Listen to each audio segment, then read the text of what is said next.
আচ্ছা, বিয়ের পরেই কি একটা মেয়ে খারাপ মনোভাব নিয়েই শ্বশুরবাড়িতে পা রাখে? আপনাদের কি মনে হয়? আজকের কথাগুলো সবার জন্য নয়, এটা সমাজের এক বিশাল অংশ নারীদের জন্য। নারী মাকে দেখে মা হওয়া শেখে, আর শাশুড়িকে দেখে শাশুড়ি হওয়া শেখে। একটা মেয়ে অনেক স্বপ্ন নিয়ে শ্বশুরবাড়িতে পা রাখে। মেয়েটা নিজের বাবা মা ভাই বোন নিজের সকল সত্তা ত্যাগ করে আসে তার স্বামীর ঘরে। শুরু থেকেই কোনো মেয়ে শ্বশুরবাড়িতে এসে বেয়াদবি করে না। স্বামী সহ শ্বশুরবাড়ির সবার কাছে তার এতটুকুই চাওয়া থাকে যে সবাই যেন তাকে একটু আদুরে গলায় কথা বলে, তার ছোট ছোট চেষ্টাকে অ্যাপ্রিসিয়েট করে। আর এই আশায় সে নিজেকে উজাড় করে সকলের জন্য খাবার বানায়, ঘর সাজায়, উৎসব পার্বণে নিজের পরিবার ছেড়ে তাদের সাথে সময় কাটায়।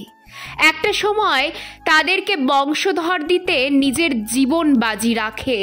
নিজের নিজস্ব পরিবেশ ছেড়ে মেয়েটা একটা নতুন পরিবেশ নতুন পরিবারে এসে খাপ খাইয়ে নিতে চেষ্টা করে।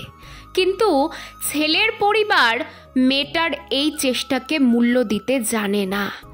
বেশিরভাগ পরিবার শুরু থেকেই বাড়ির বউটাকে কথা শোনাতে শুরু করে, কাজে কামে চলা ফেরায় উঠতে বসতে ভুল ধরতে শুরু করে।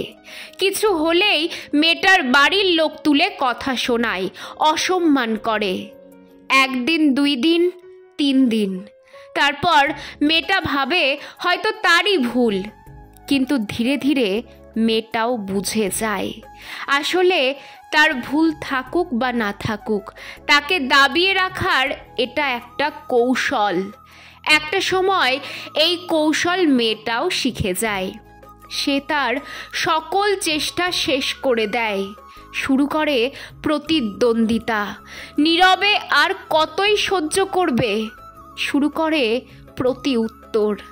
মেয়েটাও একসময় শ্বশুরবাড়িতে প্রতিবাদী কণ্ঠে কথা বলতে শুরু করে। আর যেদিন সে মেয়েটা তার সরল মন ছেড়ে কঠিন হয়ে যায়, সেই দিন ওই মানুষগুলোই তাকে বেয়াদবের আখ্যা দেয়। আর কিছু ক্ষেত্রে ভুক্তভোগী হতে হয় ওই পরিবারের নিজের ছেলেকে। সে না পারে পরিবারকে ভুল বলতে, না পারে নিজের স্ত্রীর ভুল ধরতে। ফলাফল ছেলেটার বিবাহিত জীবন নষ্ট হয়ে যায়। যাদের কঠোর আচরণে মেয়েটা এমন হয়ে উঠল, তারাই তখন বলে মেয়েটা আমাদের সাথে থাকতে চায় না, আমাদের সাথে খারাপ আচরণ করে। অথচ চিত্রটা কিন্তু অন্যরকমও হতে পারত। মেয়েটাকে একটু আদুরেভাবে সবাই মিলে বুঝিয়ে রাখলে সংসারের পরিবেশটা কতই না সুন্দর হতো। একটা মেয়ে তার সব ছেড়ে আপনাদের কাছে এসেছে, তার জন্য সবাই মিলে একটু স্যাক্রিফাইস করে তাকে মানিয়ে নিতে সাহায্য করলে সেও আপনাদের মনের মতো হয়ে উঠবে। একটা কথা মাথায় রাখবেন, কোনো মেয়েই খারাপ বউ হওয়ার উদ্দেশ্য নিয়ে শ্বশুরবাড়িতে আসে না, পরিস্থিতি তাদেরকে বাধ্য করে।